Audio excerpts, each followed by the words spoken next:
Nagymilic, 2011. november 21.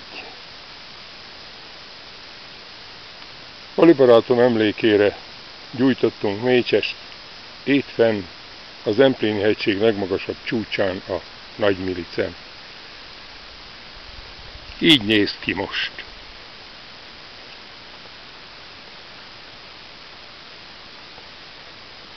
Több mint 30 évvel ezelőtt indult útjára az a 11 fős csapat, aki elkészítette a 1,5 millió lépés Magyarországon című filmet.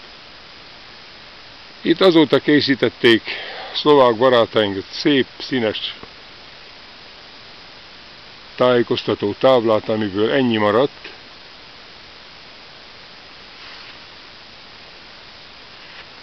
Valószínű már hideg volt, amikor itt járt valaki, mert ide leszették, hogy legyen mire ülni. Mikes Tamás barátommal jártunk itt,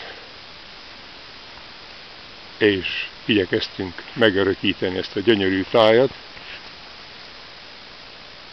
Itt volt valamikor az a bizonyos kilátó, nagyjából a helyén állok, amiről a film is említést tesz, és én is írtam róla a Kék túra élményeimmel kapcsolatos könyvemben. És ilyen gyönyörű most a késő őszi táj. Nem hó, zúzmara.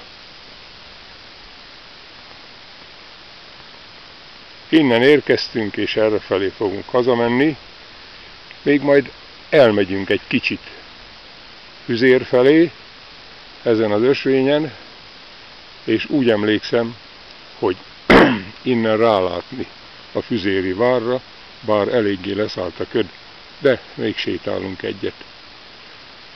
Egy szűk óra alatt értünk, vagy nem is szűk, hanem inkább bő óra alatt értünk fel a László tanyai parkolóból ezen az ösvényen.